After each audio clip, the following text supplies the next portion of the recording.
Hi, everyone. On today's podcast, we're here to talk about the intersection of burnout, informed consent, and systemic change in maternity care with Ihotu Ali and Grace Flannery.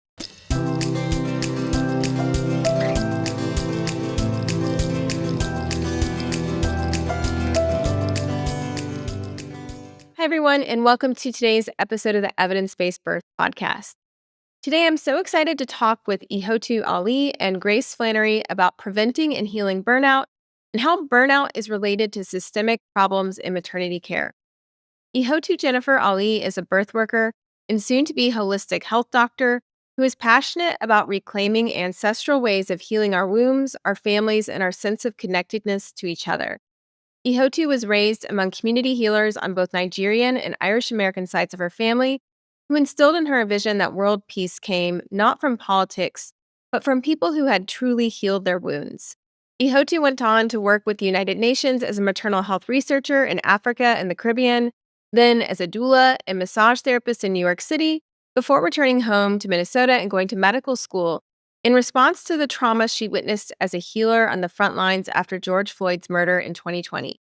Ihotu founded the Oshun Center for Intercultural Healing, located inside a community clinic that offers affordable whole person healthcare, mentors Black, Brown, and Indigenous healers, and offers training on reducing harm in healthcare and cross cultural appreciation and exchange. We are also joined by Grace Flannery. Grace is a licensed community midwife in Minnesota. Her practice, Trillium Midwifery Care, serves clients planning home births in the Twin Cities metro area. Grace is also a licensed emergency medical technician, EMT, and a board certified phlebotomist. As a 2024 teaching fellow with the Sweetwater Alliance at the Oshun Center for Intercultural Healing, Grace works closely with Ihotu to guide group conversations with the Sweetwater Alliance community on equity, harm, and healing as they show up in healthcare and community spaces. For Grace, the art of midwifery is rooted in sincere relationships, weaving in a blend of age old wisdom, current research evidence, and well established community standards. As a community midwife, Grace is devoted to offering midwifery care that is inclusive, highly personalized, and responsive. She sees the strength of community midwifery in the model of care, which emphasizes autonomy, building trust, consistent presence, and thorough education. Ihotu and Grace, welcome to the Evidence Based Birth Podcast. Thank you.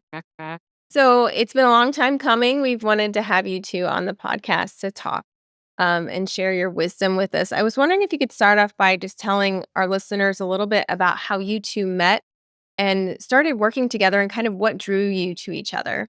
Grace and I met as doulas years ago, right? 10 years ago. 10 years ago. It feels unreal. I know. I think we met in a diversity and equity inclusion type task force within our local doula group here in Minnesota. Is that right? Truthfully, I actually don't remember exactly where we met or when, but I do remember attending one of your self-abdominal massage workshops and just being really interested in the work that you were doing at that time. Yeah. Yeah. And so it's been 10 years working together as birth workers and see how we both changed time.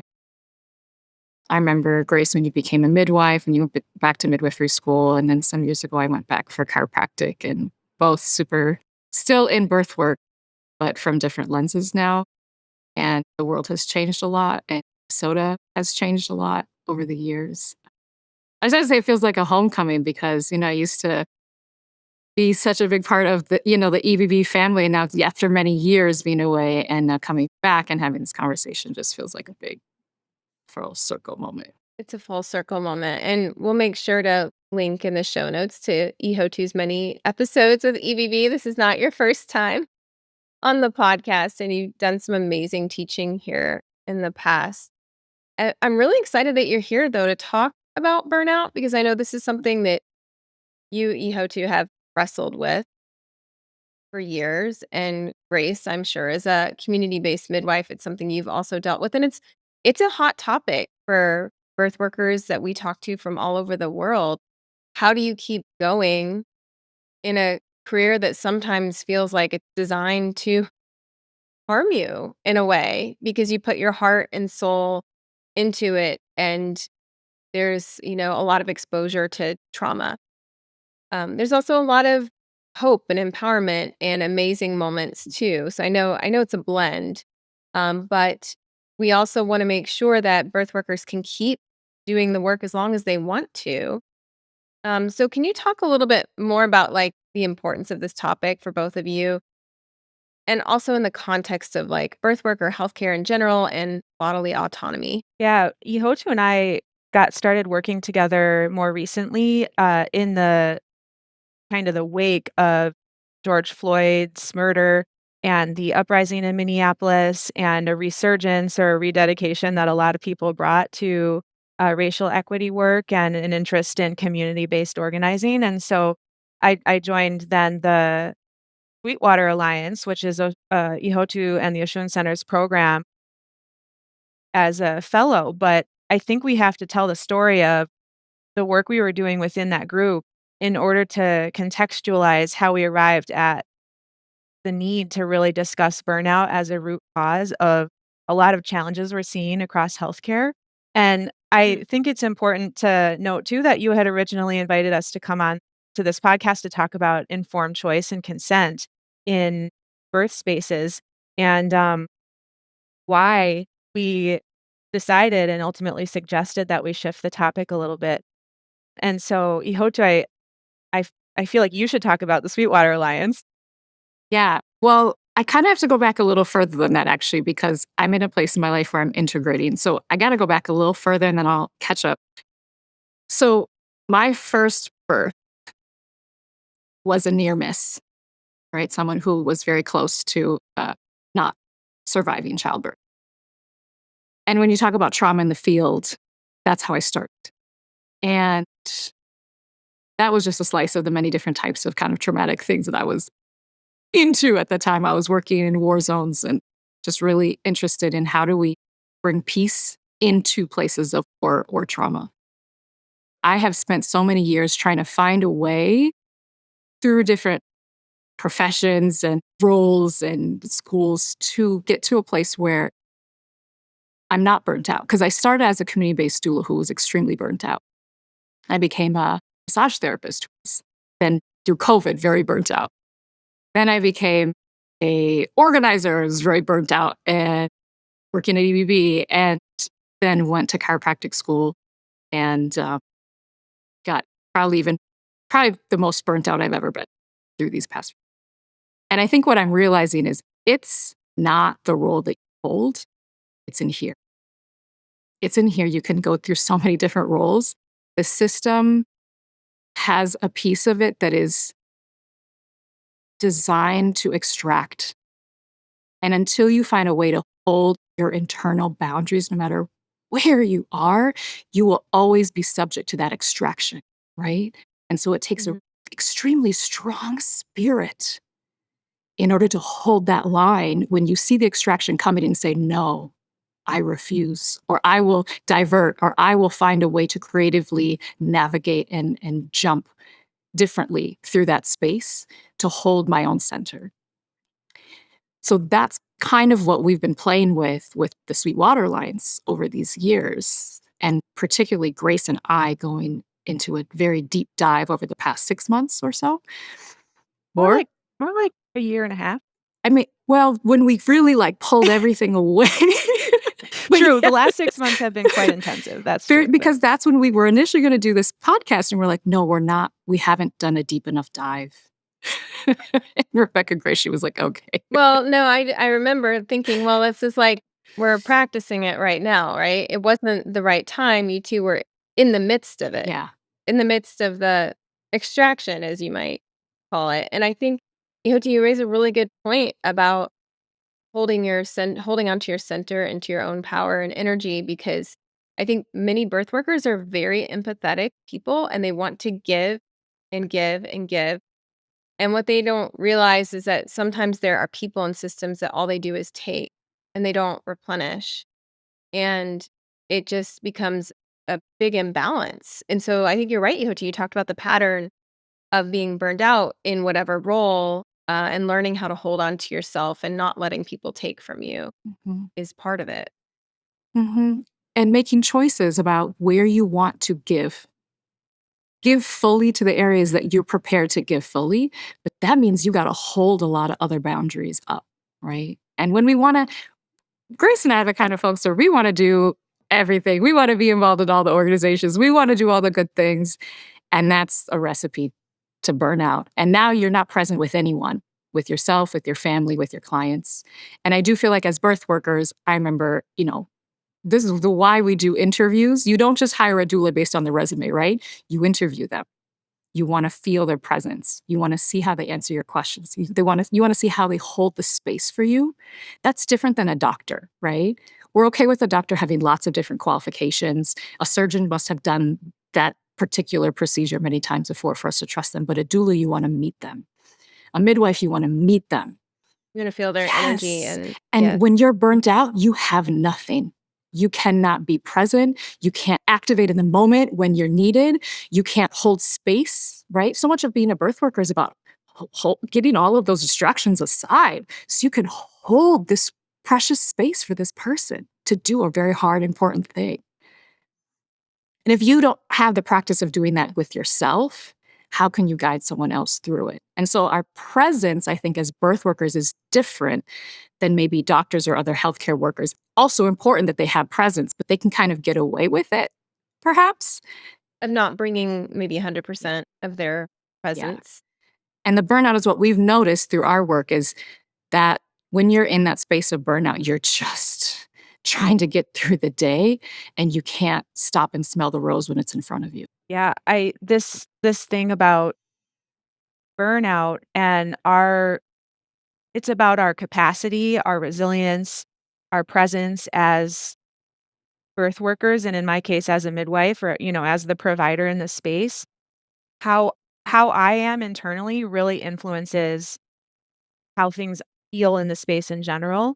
So much of our conversation is about mindfulness and honesty with ourselves about what it is that we can really do, what it is that we can really offer, who we actually are.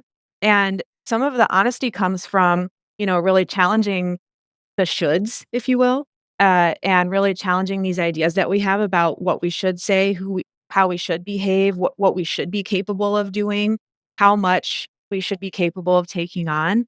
I mean, you'll notice there are certain themes in the conversation today, and a lot of them have to do with reckoning with this fact that we can't necessarily do as much as we are told we should be able to do.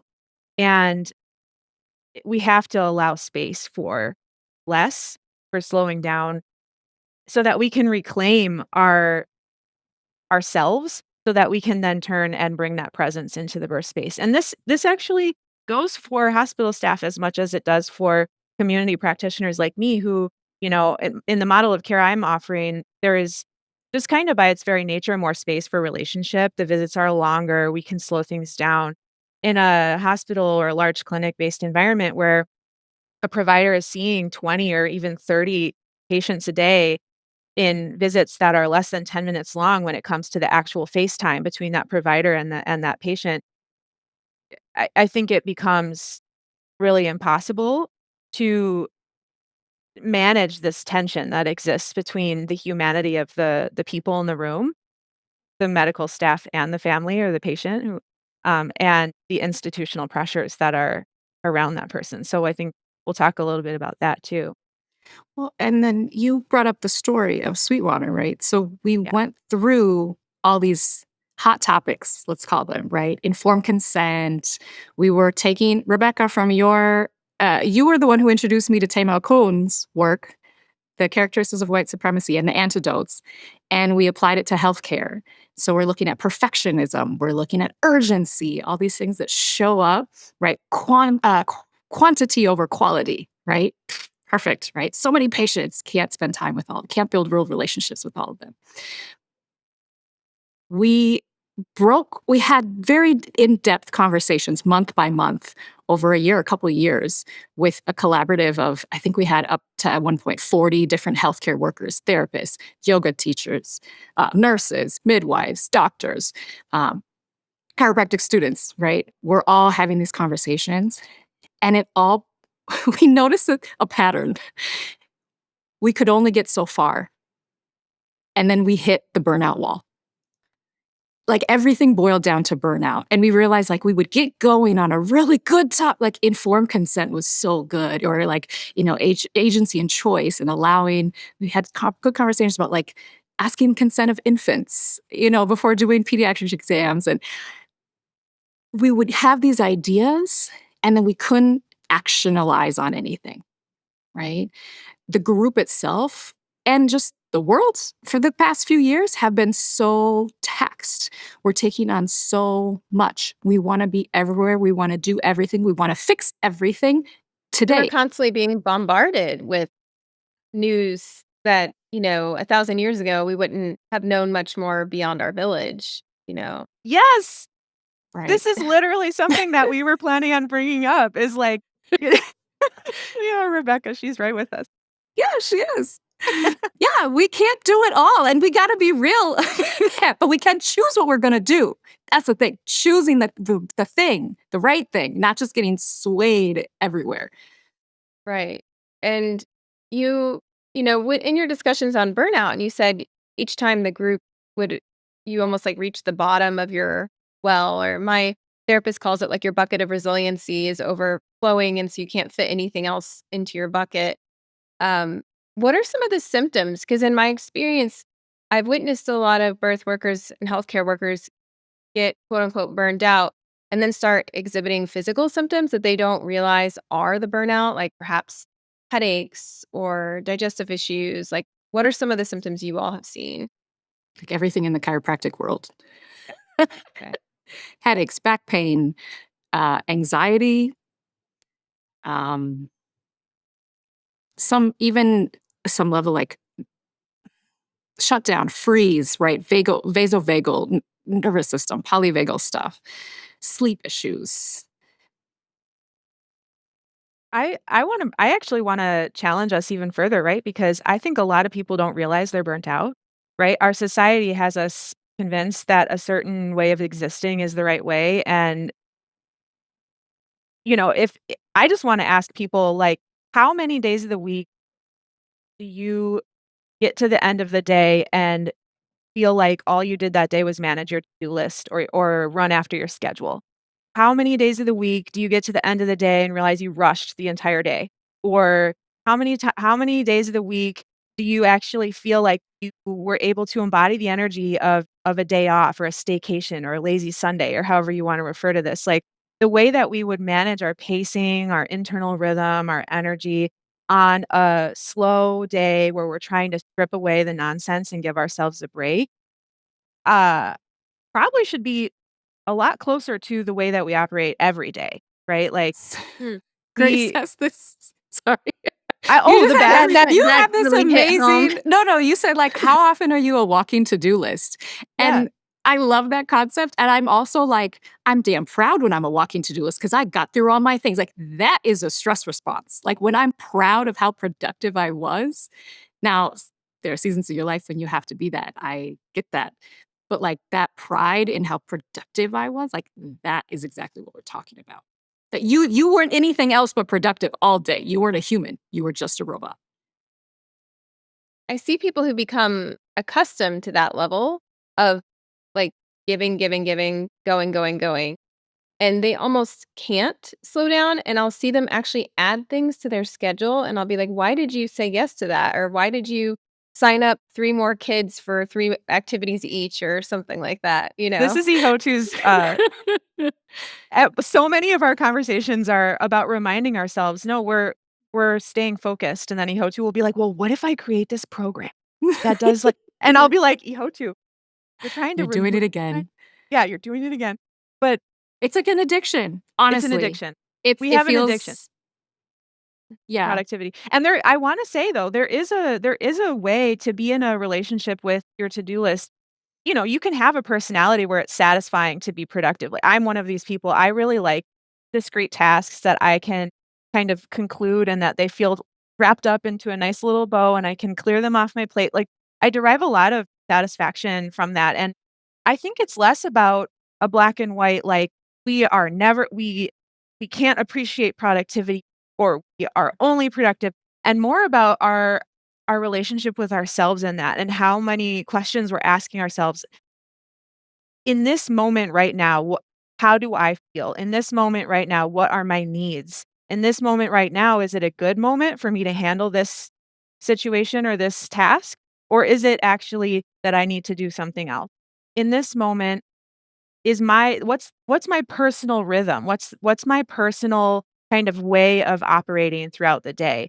Do I love to do emails from 7:30 to 8:30 AM in the morning? I, in fact, do. You could ask my business partner when I respond to the most portal messages from clients. When do I send the most faxes? When do I handle them? It's, like, right in the morning. I don't know why but that's my personal preference, and it feels really good to do it at that time. And you probably have high energy at that I moment, do. and so it's doesn't feel as much like a burden, Yeah, right? whereas if I try to Yeah. force myself to do that same hour of work from 3:30 PM to 4:30 PM, it's absolutely detrimental to my health and well-being. And are there times when I have to just push through? Yes, but I think the freedom comes when we can get to know ourselves this way and look for ways to structure our days where there's more space for ourselves. And obviously, we're facing, limitations of environments we work in or our schedules or kids or, but there are ways for us to be in inquiry with ourselves on these things and to create these opportunities for space. So, And what you're speaking to, I see, is the seasons. We've talked a lot about seasons. And if you live in a completely uh, on way. You're always on, you're always checking those emails, you're always able to go, you're always able to motivate. What if a situation comes up with your spouse, with a family member, with a neighbor, with a patient or client where you need to be off? You need to listen. You need to calm down, just give them space. You can't do it because you are stuck on, right? Or if you're stuck on off, which we've seen a lot of this over the years too, where people have gotten so chronically burnt out, so deeply persistent in that burnout that they can never switch to on. They're always off. Whatever says goes. I'm going with the flow. I'm whatever They anyway. just disconnect, I or kind of. or I have so much deep respect for rest. It is so important. Rest is resistance, rest is liberation. Also, rest comes in seasons. Sometimes you gotta get energized and fight for something that's happening around you. And the nap has to be later. But when you live in a space of seasons, there's time for it all. There's time for rest, there's time for work. You can activate when you need to. You can listen, you can hold space, you can witness and observe, you can protect when you need to. But if you're stuck on or stuck off, that's like a muscle memory that you've lost, right? And that's when you get headaches because you can never turn the tension in your head off, right? Or you're in depression because you can't get up in the morning, right? So many physical and kind of psychosomatic things can come up, but so much in just the nervous system presence, right? Like I've always have a buzz, or I just always feel like flat, right? That may not bring you to a doctor or a chiropractor anywhere, but it may show up in how you hold your pregnancy, may show up with your kids, may show up with how you are with your patients. And that is when it matters. It matters as a human as well, but it also matters in our healthcare systems. It can matter with autoimmune conditions, another Right. I example mean, of I've heard of thinking of them. autoimmune as described as, and this is very metaphysical out there, but in an energetic sense, you're not holding your internal boundaries, right? Or you have turned your internal boundaries against yourself, right? So there's ways of understanding that like we have to where the cell has its protective boundary, right? And on every level of ourselves, we need to have our protective boundary where we know what's us and what's something else, what's a foreign invader, what's safe, and not confuse them.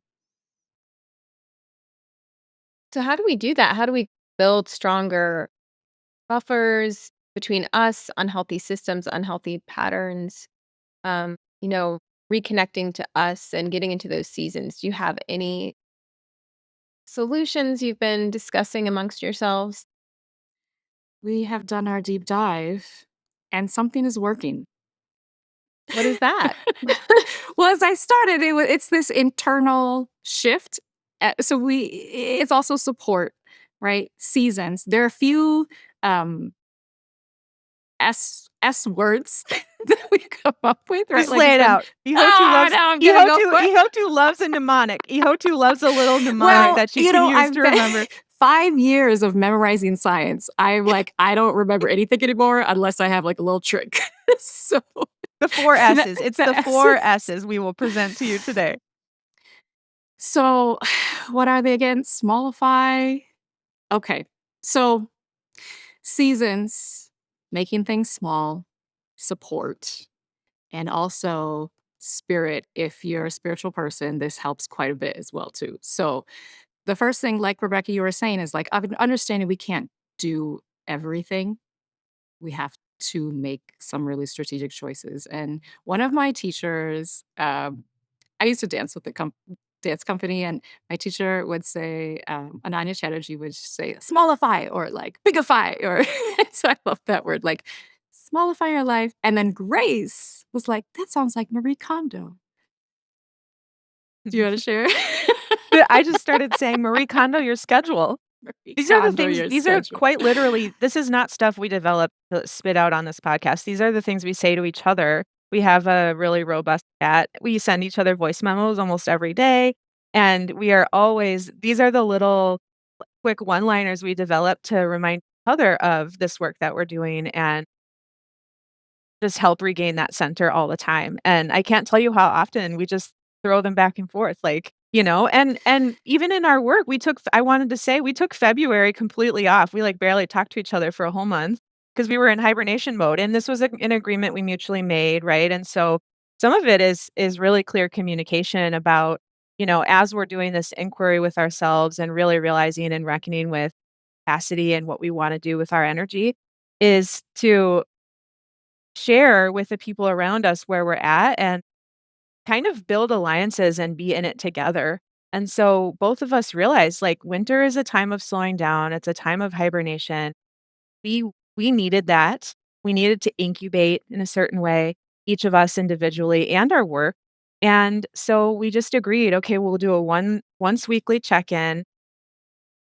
We decided we were gonna share a word of the week to kind of embody how the week felt to us so that if we didn't have a lot of capacity, we could just share that one word, and then if we had more, we would share more, and then, we picked the work back up once we got to, like, mid-March, late March. Actually, we ended up taking a little longer in our hibernation than we had planned, but that again was a mutually agreed upon Nice mutual. shift. Because we have essentially become accountability partners for each other to explore this idea of burnout. And what it was is out of the Sweetwater Alliance, Grace took on this fellowship where we said, we want to dig to the bottom of this. And so what will it take? And the thing that we kind of hit on was this meditation that we created called One Main Thing, which kind of came out of me looking at to the two sides of my family. So I'm half Nigerian and half, Minnesotan. That is my hourly gong. Thich Nhat Hanh. We'll talk about that later. Is another one of my practices. The gong goes off. So I noticed that the two sides of my family were responding really differently to their lives and to kind of stress in their lives. Whereas my mom's side of the family were super involved in many, many things, and my dad's side of the family kinda weren't. Like, they kinda just did they had their family, they didn't do anything else, maybe church. If they were career focused, they just did that, right? There was not they weren't as spread thin, and so I said, "Grace, what if we try to, like, figure out what actually is the kinda one thing that we're most committed to, make that a true priority and try to pull out all of the other things." And that's how we developed like, okay, how do we it was easy to find the priority. Then it was hard to figure out how do we get these other things to take less of us. And that's how we were like, okay, well, if it could be seasonal, we can do more things in the summer, but then we're going to slow everything else down in the winter. Or we're going to need support because I have the addiction to doing more things and adding to my schedule. So Grace would continually, when I check in, and be like, "Hey, I did it." Grace would be like, "You're doing that thing." I'm like, "Yes. Okay. How do I find a way to make that thing happen in the summer or next year?" And the rub with all of this is we want to do all our things. You have to find a way that you're not doing them all at once. You cannot do everything all at once. You can have a long life, but you have to spread things out. And the spiritual part is that this is not new, as Grace is saying. Spiritual teachers for millennia have been telling us to focus, to be present, to give your attention fully. And then we have a world that continually every day tells us to be everything to everyone all at once. You kind of have to make a choice about what trajectory you want to have in your life. If you want more of that presence, it takes more focus. If you want to do many things, you got to understand that is going to split your consciousness, your nervous system, right? Your time. And which do you truly want for your life? A couple things are popping into my head while you were talking. First of all, the schedule or smallifying your schedule, is that one of the Yes. S's? Or Yeah. smallify your life? I remember I took a month off in January of 2019, kind of like a sabbatical. Towards the end, I started getting really anxious about coming back to work at EBB because I was so afraid of my schedule. And I remember thinking, all of a sudden, I had this light bulb moment like, I'm acting like this victim, like my schedule is in control of me. Like, I can control my schedule. And that was a really big, like, lightning bulb moment for me because then I realized I could.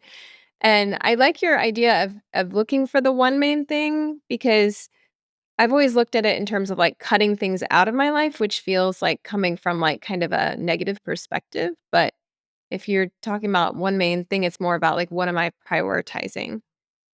And then the other thing with being present, is that one of the S's or that's spirituality?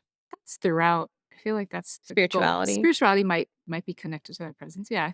Yeah, I was thinking too when you were mentioning being physically present and embodied, and how many people, like, if you just go walk around a busy area, you know how many people are glued to their phones, or if you're in a waiting area, everybody's just mindlessly scrolling these, 15-second clips of videos and not really truly physically, mentally, and emotionally and spiritually present in their environment and what impact that has on us as well.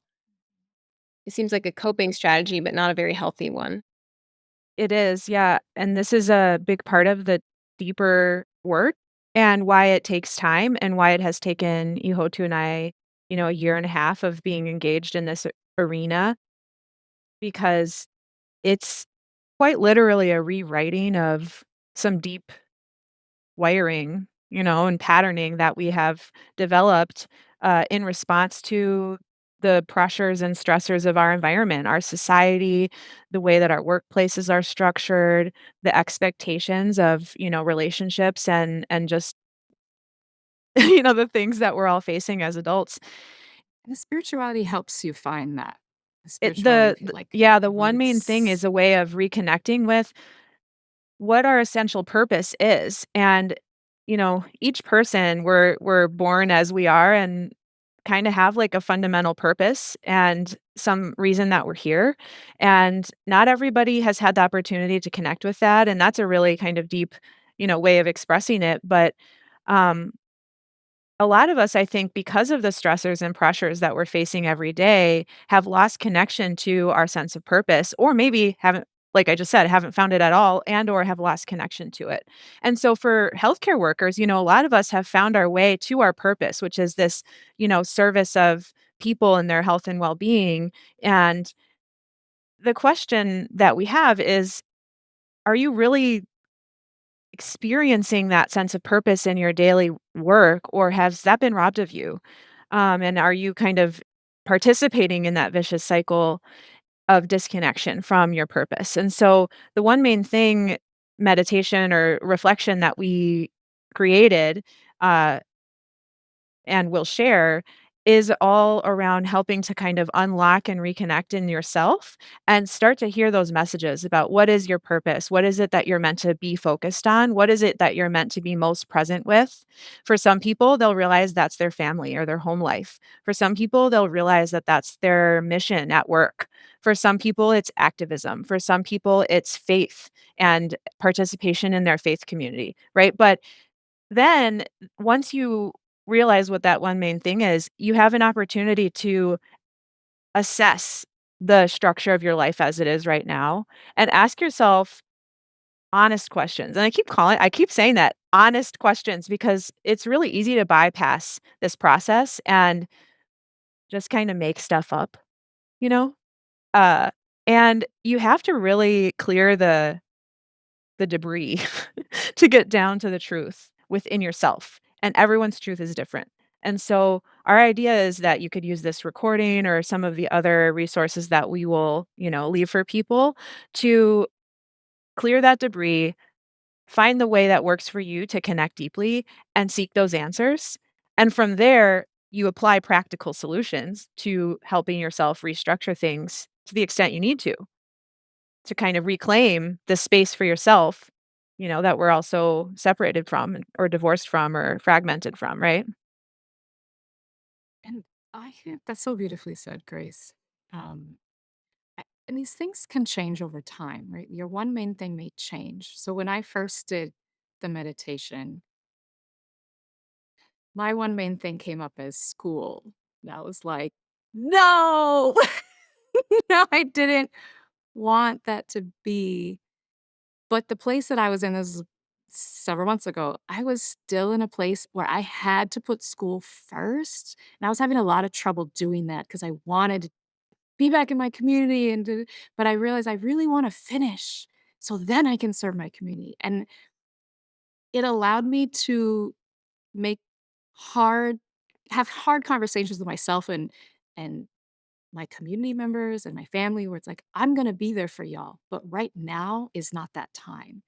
And to be able to just like puzzle piece my life such that I can do what I have to do now so that now I can start to switch and I can fully be there for my community as I'm getting out of school. That was really critical for me to realize the unhappy truth. That I had to keep focused on my number one priority. It kind of gave me an extra boost to get through to the end.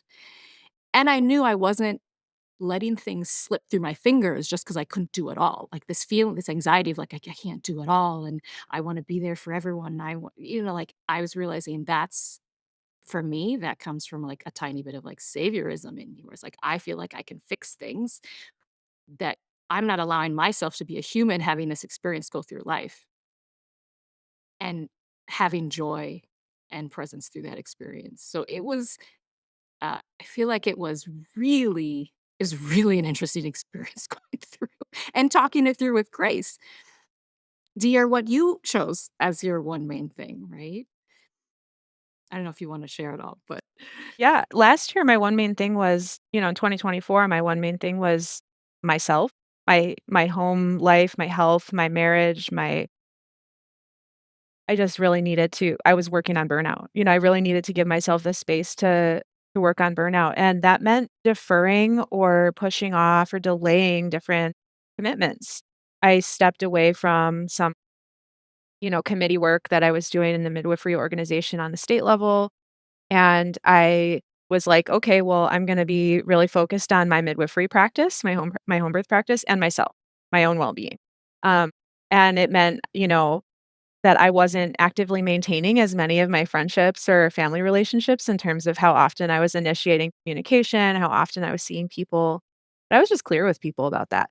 And I think this is something I really wanna talk about is that we are not saying you choose one thing and you cut everything else out of your life. It's like you said, Rebecca, like, sometimes we have this idea that if we're overwhelmed, we just need to clear the decks, like, "Hit the deck, clear the decks," like, "Stop everything, like, I can't handle it." And there's this desire to do that, and that's almost never the right solution. Certainly, there are gonna be times for some people where clearing the decks is what they should do, but in most cases, abandonment and avoidance are not the right solutions to things. And it's more about, this moderation or how we kind of push and pull our various commitments and responsibilities, yeah, over time. So me saying to certain friends, like, you're not going to hear from me as much. I know typically it's my habit to like reach out a lot, but I'm super inwardly focused right now. And so um whatever, right? And so that people kind of can set their expectations, accordingly. And then there's a lot less room for disappointment and rupture and harm in community and in relationships too, which is something we talk about a lot. Um, and then this year, my commitment is work, actually. So, midwifery work, doing things like this podcast. I've been invited to teach a workshop next month. And so I'm doing a little bit more speaking and teaching than I have historically done. And it feels like a really important transition in my career to let myself lean into this kind of area that I feel excited about. So, And if we hadn't gone through the total um, fear, like that mortal fear of stepping away from committee work and stepping away from, honestly, we have stepped away from a little bit of quote community work, which that is our heart and souls. Like that is hard for us on a level. And I know it's hard for the organizations that we've been a part of. And we're not endorsing, like we have seen the white flight, like people leaving social justice work over these years. This is about reprioritizing. This is about taking a moment to breathe, look at the lay of the land. Where am I most effective for the long run? And find that place and then do that work wherever it is. But if I have run an organization with a lot of white allies for the last many years, how many people have just left without explaining to me why, without communicating? I thought it was a good thing. It wasn't a good, like these were all temporary, almost like hypocritical relationships. Like they were not based on substantive real alignment. I would much rather have someone take a step back and say, I got to refigure out what my priorities are, and then not come back, but then maybe come back, or someone else steps in and say, I have done the work. I know this is in line with my life purpose, and I'm with you in it, not in a performative way, not in a surface way, in a we're doing this life path together way. It sounds like the one main thing you might have your one main thing that, kinda got is your guiding light throughout life, but you also have the one main thing that you're doing right now that has seasons as well. So you might be more inward facing sometimes and then more outward facing once you've replenished yourself. Does that sound Yes. kind of like a good summary of what you're both saying? Yeah. absolutely. So what is the one main thing meditation? Is that like something you're gonna walk us through now, or is this a recording that we can like link to? We can definitely link to it. Yeah, absolutely. Okay. It's really, I mean, and just to give a summary, it's really an opportunity to get quiet with yourself and ask your inner wisdom, what is that thing that lights you up, right? Um, and then there's that process of kind of how do you modulate, right? And smallify. You don't cut things up, but you're maybe smallifying and modulating the other things around it so that you're clear that your center purpose, right, is at the center, and these other things, your electrons orbiting, your leaves falling, right? They're different than the center of the oak tree. And yeah, things can change. And I always feel like, again, living with the seasons is a huge thing in Minnesota because we have really intense seasons. But indigenous traditions all over, the world and generations have come back to our connection with the land, wherever we are, that connection Or the there. moon Exactly. or the tides. Right, they all have their period of recharge and then outward energy, and then recharge and then outward energy. So us taking our time to sit back and reflect allowed me to be way more present and bring so much more um, clarified kind of words to you today than I could have 6 months ago. Mm, I totally get that. So it was seasons, small, spiritual, and what was the other? That's Support. Can't Support. do it alone. What does that mean? It's a combination of things, right? Like, it's the people in your lives who you're sharing yourself with, and for Ihotu and I, it's our relationship has become really important to each of us, and, it's also specific tools, like, there are tools, tech, apps, Ihotu has the, Plum Village app, the Thich Nhat Hanh Plum Village community, um, and Buddhist organization, and the app plays a gong on her phone every hour, which just kind of, like, helps, "Oh, what am I doing? What I'm a person with a body, like, reorient," you know? Remember, And because the addiction will always be there. so there's the specific concrete tools, and everybody is gonna find different tools, right? And so I think our goal in presenting a resource list is to present an array of different types of tools so that people can play around with stuff and see what sticks and what doesn't stick. An app doesn't work for me. And so what has worked for me is just, like, my internal observer, just really working with my internal observer and observing patterns, observing my own behavior, observing what's happening in a space, and really sitting in reflection of that. But I am a person who has practiced Buddhism my whole life and has a really strong and long meditation practice and mindfulness practice, and so that's part of why that particular action is what works for me. It's like a muscle I've, you know, been working for 30 years or whatever. So, but I wanted to say one other thing, which is just this idea that if we're true with what we're able to do and we really are able to maintain our health and well-being and the seasonalities and the, ever shifting nature of our work, I really believe that our fundamental contribution at the end of a career, at the end of a life will be greater, right? If we force ourselves to do everything, we consistently overschedule and override our capacity. We work beyond ourselves as a matter of routine, and we force through because we have this idea that we've been taught to believe that, that's the way that you can't give up on the work. You can't give up on if I'm not there pushing in that area, then I'm a failure or I'm not a good person or whatever the messaging is. Ultimately, you experience burnout, and the consequence of burnout is that your contribution is reduced. So, if we can step back and take this grander view, if we're able to heal ourselves and then operate from this place of honesty about our capacity, what we're able to do, and the work with the tides of that, uh, what could we be able to contribute over the course of a 30-year career or our lifetime? And that I just wanna leave us and everyone with that kind of a question, right? Like, could we have the courage and the bravery to trust that idea and let go of these pretty ingrained patterns of, overriding ourselves, towards exhaustion? I have struggled with a lot of feeling like I am not allowed to have time for myself.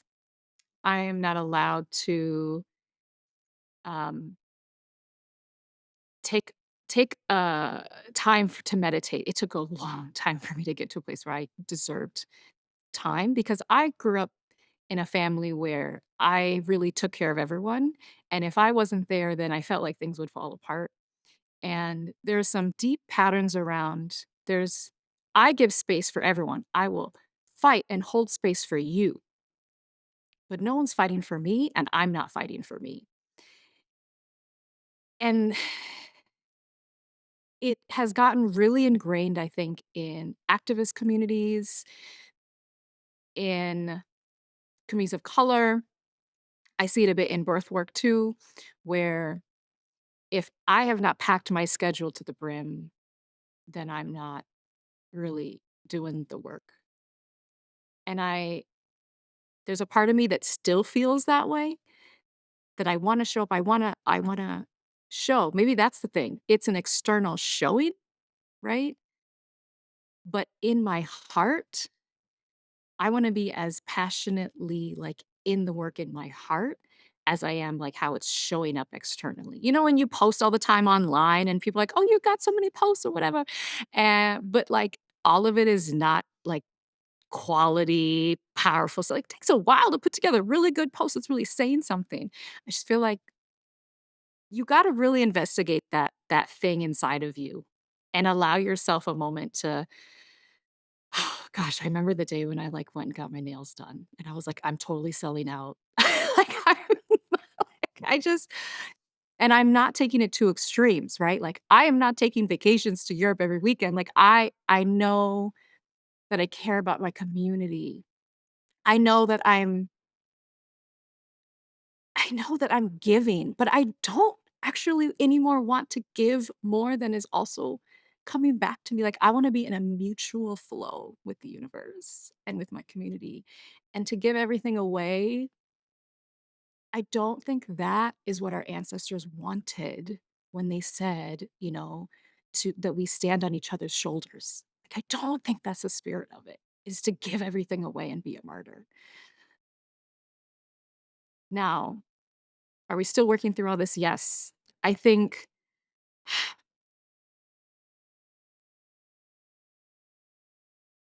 I believe that liberation is something we live now and in the future. If you believe in, you know, so many indigenous philosophies, particularly African philosophy and Afrofuturism, that the past is the present is the future, that are all connected. We are all connected. Then the abundance that comes from me inside of my heart does extend out to everyone else's hearts. And when I live in a place of constant scarcity, when I feel bad that I want to do I want to rest on a Saturday morning instead of doing more work. I think that is the powerful change that we need in the world, right? Finding that ease in our bodies, giving ourselves permission. And if my another app I love, if my Finch is a free app.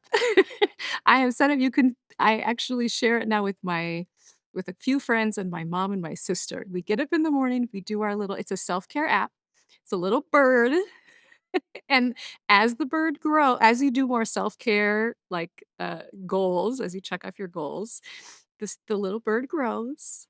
For those of us from, like, the '80s and '90s, throwback to the Gigapets and Tamagotchis, but with the self-care turn, like, when on my little app, it tells me, like, "Get up, do not just check your email first. Get up, put" burn a candle, put on nice music. Allow yourself to breathe. Step outside, get some fresh air. Go get some exercise because I have not exercised in years.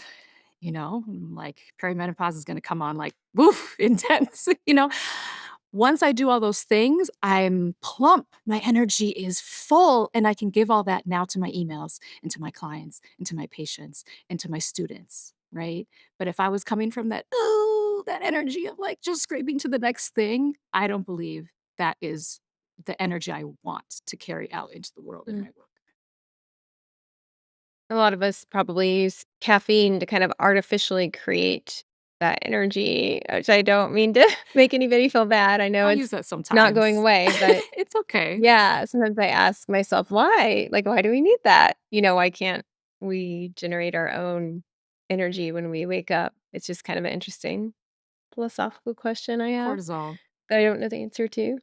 Yeah, cortisol, you think? Well, if you have a chronic overproduction and overrelease of cortisol, it makes it very hard to get up in the morning. Cortisol Mm, awakening rhythm is what we talk about in chiropractic. okay, interesting. Well, Ihotu and Grace, you've taken us a long way in this conversation together from starting about talking about feeling extracted from and burnt out and empty to ways that you are like embodying practices that keep you more full of energy so you can do your main purpose. Do you have any final words of wisdom to share with anybody who's listening right now who is feeling particularly seen by this episode or maybe even cried at some point because they felt like, they're feeling it, they're in it right now. Any final words for them? Yeah, I think it's absolutely possible to be in a good place, and it takes courage, and it takes love, and it takes patience. Um, But, I mean, we 2 people are a testament to what's possible, and I really think it's okay to slow down, and I mean quite literally, like, move more slowly, like, watch yourself breathe, move your bodies more slowly.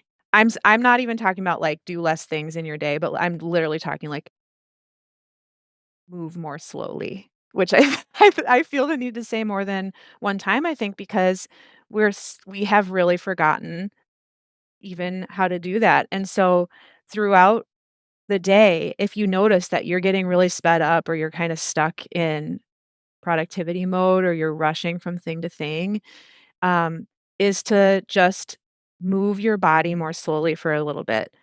Breathe, watch yourself breathe, and I even wanna just ask if we can multitask a little less, because what we're learning in neuroscience is that multitasking really isn't a thing, and that what we're instead doing is just shifting our attention back and forth really fast from one thing to the other thing, and that's very exhausting, and I think that's something that's contributing a lot to our burnout, and so it's really hard, but can you just do one thing at a time? If you're driving, what if you just drive? Does that mean driving in silence? Yes, it actually does. Um, if you're cooking, can you just cook? If you're walking, can you just walk?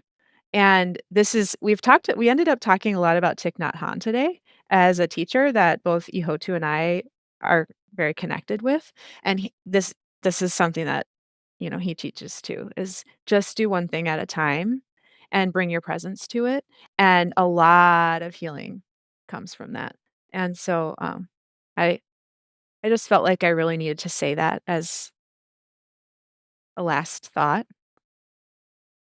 Yeah, and if somebody's listening, I think Grace's advice is great. Like the tip for today, slow down, pause, maybe look up at the sky or down at the earth and just like notice everything that's around you. And also feel the feelings. Like if you're feeling overwhelmed right now or tearful, like let it out. Cause I think bottling it up and pushing it down is also harmful. So you got to kind of release the feelings that you've felt while listening to this today. Ihotu, I know you're feeling things, I can see I it in your know there's a face. lot. Well, I by the nature, we are subject to the nature of the world and the circles we live in and the job we have, et cetera. And so, by the nature of being in chiropractic school these last many years, it is so hard for me to do one thing because I've taken on, and I remember this with growing up with my mom, who's a single mom, 3 kids. One of the kids had special needs, and it was like I literally have too many things to hold. I know, I'm aware. I would love to put some of these things down, but I cannot, right? Or like, I've got to feed my kids. I've got to go to work. I've got to manage this life that I can't just take a break from. And I really hold space for people who are in that scenario where you feel stuck. And one thing that has worked for me in that space is allowing myself to be not judgmentally where I am. So I can't do the dishes, only doing the dishes, but I can play a meditation sometimes. Or I can listen to a lecture while doing dishes. Right. And so I have done some coupling, not like not like my brain is trying to do different things. Like my hands are doing one thing and like finding the coupling that gives you a sense of like relaxation in yourself, either because you got something done that had to get done, or I really like doing meditations while I'm driving or, doing dishes because that actually brings me into a more present place if I'm quiet and my mind just runs. So knowing the difference of, like, what actually gets you there versus, what you hope, or finding what works for you truly. The other thing I would say too is no matter how restrictive the day-to-day conditions are that you live under, that smallify there's nothing wrong with smallifying. If you don't have a lot of money, live fully within what you do have. If you don't have a lot of time, live fully within what you do have. being bigger and all these things it's like a trickster energy in American culture. It does not always get you to where you want to be. I feel a twinge of that in myself. And being able to be present and find contentment in your day, however your day looks, find one moment of contentment in that day. I think that is the hardest and most important thing to find in life. That contentment where you can take a full breath, where you step outside and you look at the stars, you have a moment of reverence, you give gratitude. Um, People sense that in you. And I feel like the work is not only external, there is internal work, like we know in birth, right? Like those early hours of labor, right? It's not that nothing's happening, it's just more internal. And so knowing when you're at that place is key. And I think just if you are curious about this work, listen to the meditation, reach out to someone to be a buddy for you in your journey. Reach out to either of us if you have questions or want to get linked up with communities that are in this practice in the Twin Cities. And believe. Um, I'd love to end with this one quote. We've done a lot of work lately at Oshun Center with Nnedi Okorafor, who is an African futurist writer. She wrote several books, including The Akata Witch, which we did a beautiful program with recently here in Minneapolis around futurism and in a place where there's so much chaos and really just a lot of us feeling down about the world. She calls herself an irrational optimist, and she reminds us that change happens in your mind. You cannot manifest anything that you didn't see in your mind's eye first. And so how can we be irrationally optimist in this world that feels rough and believe that something can change. Even if you're faking it till you make it, believe that something can change and start walking that path and reach out to help, whether to our peers or to our ancestors, to our teachers. Find a book, be open to anything coming across your path that is that light to continue following the thread. And it's Thank okay you, to be Ihotu. you. That's the other thing I think that is so important is it's okay to be you. And I've started saying that to myself all the time. It's okay to be you. Thank you, Grace and Ihotu. That was beautiful. And I hope that this episode is enlightening and inspiring and heartwarming and, all the things for our listeners today. Can you share the best ways to follow your work? And we will also link in the show notes to the meditation as well as any other resources you've mentioned. Absolutely. So you could learn about the Oshun Center on our website, Oshun, Oshun, Center, CENTER.com. And I'm also at Oshun Center is on Instagram, as well as I'm on Instagram, Ihotu Ali. I'm on Instagram at Midwife Grace F, although I will be honest and say I don't post that much. And I think the Sweetwater Alliance is a great place to be for people who are interested in digging into this stuff.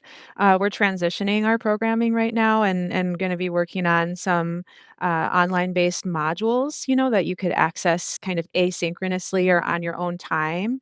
So moving away from live meetings and creating resources like these guided reflections and uh, things. So check us out via the Oshun Center website in the coming months and um, we're gonna be doing this work, so we'll be there. Thank you so much, Grace and Ihotu. Thank you, Rebecca. Thank Good you. to see you. Today's podcast was brought to you by the Evidence Based Birth Professional Membership. The free articles and podcasts we provide to the public are supported by our professional membership program at Evidence Based Birth. Our members are professionals in the childbirth field who are committed to being change agents in their community. Professional members at EBB get access to continuing education courses with up to 23 contact hours, live monthly training sessions, an exclusive library of printer-friendly PDFs to share with your clients, and a supportive community for asking questions and sharing challenges, struggles, and success stories. We offer monthly and annual plans, as well as scholarships for students and for people of color. To learn more, visit ebbirth.com/membership.